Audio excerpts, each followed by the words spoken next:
নমস্কাৰ ছাৰ বাইদেউসকল, মই ৰাজিবুল। আপোনালোকে চাই আছে জ্ঞান টুল। আজিৰ এই ভিডিঅ'টোত মই আপোনালোকক দেখাবলৈ ওলাইছোঁ সমগ্ৰ শিক্ষা অসমৰ মিছন সঞ্চালক মহোদয় ওম প্ৰকাশ শৰ্মা ছাৰে এক নিৰ্দেশনাৰ জৰিয়তে কেইবাটাও গুৰুত্বপূৰ্ণ কথাৰ ইয়াত উল্লেখ কৰিছে। দেখিব পাৰিছে যে subject updation of reason of absence and AI enrolment of newly enrolled students and staff. যিহেতু 1 এপ্ৰিল 2024 পৰা টিচাৰ আৰু ষ্টুডেণ্টৰ যি অনলাইন উপস্থিতি সেয়া বাধ্যতামূলক কৰা হৈছে, সেই মৰ্মে এই নিৰ্দেশনা প্ৰকাশ কৰা হৈছে।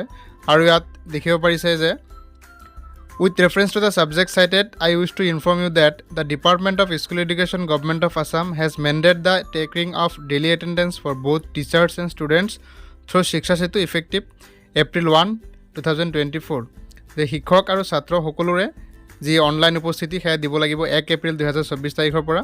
আৰু এই ক্ষেত্ৰত আপুনি আপোনাৰ এটেণ্ডেঞ্চটো কেনেকৈ দিব, যদি আপোনাৰ ইলেকশ্যন ডিউটি বা কিবা এক্সাম ডিউটি বা কিবা ট্ৰেইনিঙত পৰিছে, তেন্তে আপুনি তাত কেনেকৈ আপোনাৰ এটেণ্ডেঞ্চটো দিব বা অন ডিউটি আপুনি কেনেকৈ দেখুৱাব, তাৰ প্ৰচেছটো ইয়াত উল্লেখ কৰা হয়। আপোনালোকক এই বিষয়ে বিতংকৈ ইয়াত দেখুৱাই দিম। আৰু ইয়াত কৈছে যে teachers engage in election duty or examination duty training etcetera must update their reason for absence by uploading a copy of the duty training and meeting order letter. যে আপুনি যোনটো ইলেকশ্যন ডিউটিত যাব তাৰ এটা লেটাৰ পাব বা অৰ্ডাৰ কপি এটা পাব। এক্সামিনেশ্যন ডিউটি কৰে বা ট্ৰেইনিং কৰে তাৰ লেটাৰ কপিটো আপুনি আপলোড কৰিব লাগিব। Failure to do so' will result in দিয়াৰ এবচেঞ্চ বিং ৰেকৰ্ডেড। যদি আপুনি এইটো কৰিব নোৱাৰে, অসমৰ্থ হয়, তেন্তে আপোনাৰ সেই দিনটোৰ বাবে অনুপস্থিত ৰেকৰ্ড হ'ব।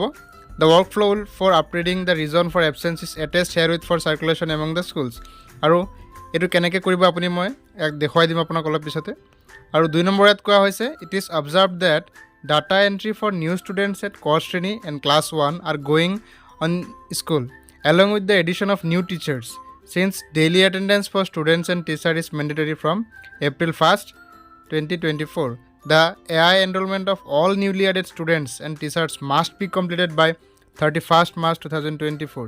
ইয়াত কোৱা হৈছে যে core শ্ৰেণী আৰু class 1ৰ যি এডমিশ্যন আছে সেয়া স্কুল লগইনত আপোনালোকে কৰিব পাৰিব।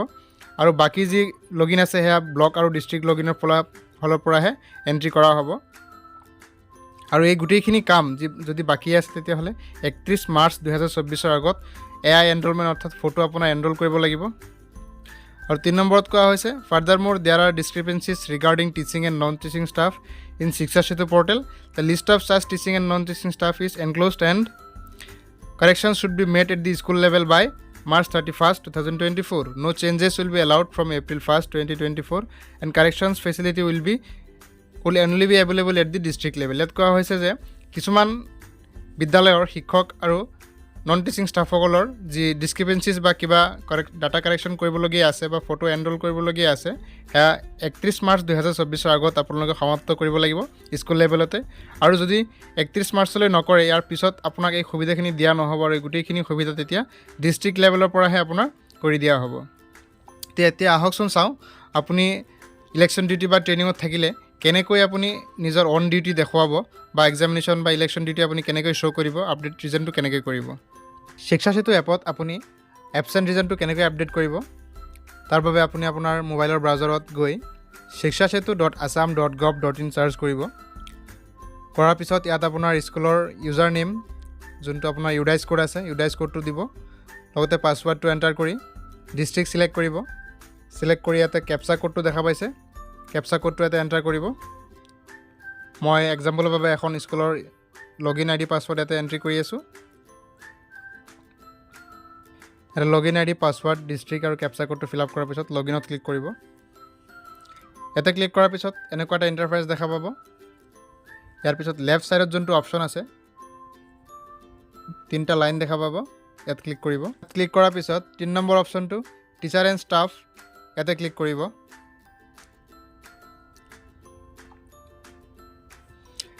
ইয়াতে লাষ্টৰ ফালৰ পৰা 4th অপশ্যনটো দেখা পাইছে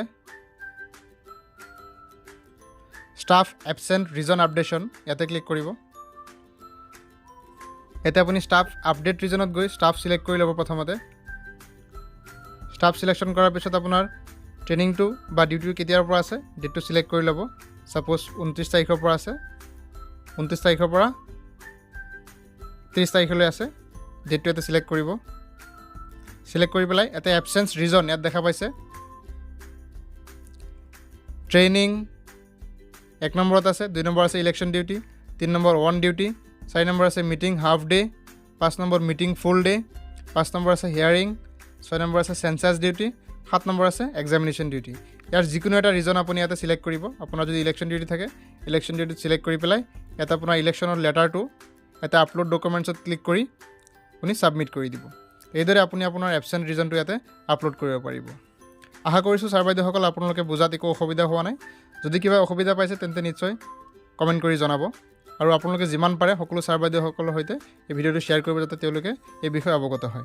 ধন্যবাদ ছাৰ বাইদেউসকল আজিৰ এই ভিডিঅ'টো চোৱাৰ বাবে। আজিলৈ পুনৰ লগ পাম পৰৱৰ্তী ভিডিঅ'তে এক নতুন টপিকৰ সৈতে।